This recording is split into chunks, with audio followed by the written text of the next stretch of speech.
میں جب بھی میچ پہ بیٹنگ کرنے جاتا تھا تو میں رنز بنانے میں اور آؤٹ ہونے میں زیادہ ٹائم نہیں لگاتا تھا, ٹھیک ہے. تو یہاں پہ بھی تھوڑا سا ٹائم ہی لگاؤں گا.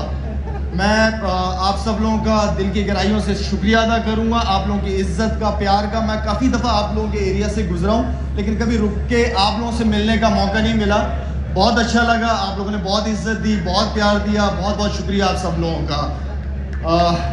اپنے لیے تالیاں بجا سکتے ہیں آپ لوگ. میں نے بہت ساری سوشل سوسائٹیز کا برانڈ ایمبیسیڈر رہا, لیکن اس کا خاص طور پہ مجھے اس لیے خوشی ہوئی کیونکہ میرے اپنے لوگ ہیں, آپ لوگ, میرا اپنا ایریا ہے یہ, تو اس وجہ سے مجھے بہت زیادہ خوشی ہے. میں ایک تعلق جوڑنے کے لیے آپ لوگوں کے ساتھ یہاں پہ اس پروجیکٹ کا حصہ بنا. یہاں پہ کرکٹ اکیڈمی انشاءاللہ جو میری نیت ہے کہ یہاں پہ کرکٹ اکیڈمی بنے گی جہاں پہ بچوں کو فری فیسلٹیز ملے گی سارے, اس لیے کہ اس وقت پاکستان کے اندر جو ٹیلنٹ آ رہا ہے وہ اس صوبے سے آ رہا ہے. KPK سے سب سے زیادہ ٹیلنٹ آ رہا ہے ماشاءاللہ سے. ہمارے ملک کا یہ ہے کہ ٹیلنٹ بہت زیادہ ہے لیکن ضائع بہت زیادہ ہوتا ہے کیونکہ انسٹیٹیوٹس نہیں ہے, جس کی وجہ سے. تو میں AH گروپ کا, خٹک صاحب کا, یاسر کا, رمضان کا اور کرنل ہارون صاحب کا, ان سب کا شکریہ ادا کروں گا کہ مجھے انہوں نے موقع دیا آپ لوگوں سے ملنے کا. علی بھائی بھی بیٹھے ہوئے ہیں یہاں سامنے. بہت زیادہ میری ملاقاتیں تو نہیں ہیں لیکن جب بھی ملاقات ہوتی ہے بڑی عزت اور پیار سے ملاقات ہوتی ہے علی بھائی کے ساتھ.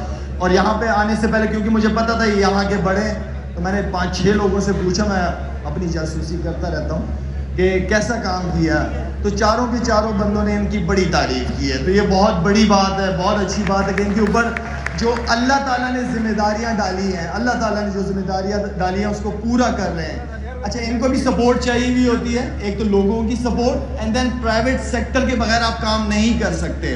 ہمارے گورنمنٹ کے مسئلے اتنے زیادہ ہوتے ہیں کہ وہ بیسک جس کی وجہ سے لوگوں نے ووٹ دیا ہوا ہوتا ہے اس پہ کام کرنا وہ سب سے امپورٹنٹ ہے. لیکن پرائیویٹ سیکٹر کو دیکھ کے مجھے خوشی ہوئی ہے AH گروپ کے ساتھ. AH گروپ جو ہے یہاں کے لوگوں کی جو سوچ ہے اس کو بدلنے کی کوشش کر رہے ہیں, ایک اچھا ماحول دے رہے ہیں جہاں پہ لوگوں کو رہنا چاہیے, بجلی, پانی, اسکول, گیس وغیرہ ہر چیز ہونی چاہیے. تو یہ اسی طرح کا پروجیکٹ ہے اور انشاءاللہ اس پروجیکٹ کی وجہ سے میرا اور آپ لوگوں کا جو فاصلہ ہے وہ کم سے کم ہوگا. میں یہاں پہ بچوں کو فری ٹریننگ کراؤں گا انشاءاللہ, اور یہیں کے بچے ایک دن پاکستان کے لیے بھی کھیلتے ہوئے نظر آئیں گے آپ لوگوں کو.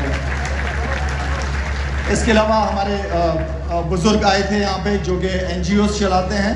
آپ لوگ بہت اچھا کام کر رہے ہیں. ضرورت ہے اس ملک کو آپ جیسے بڑوں کی.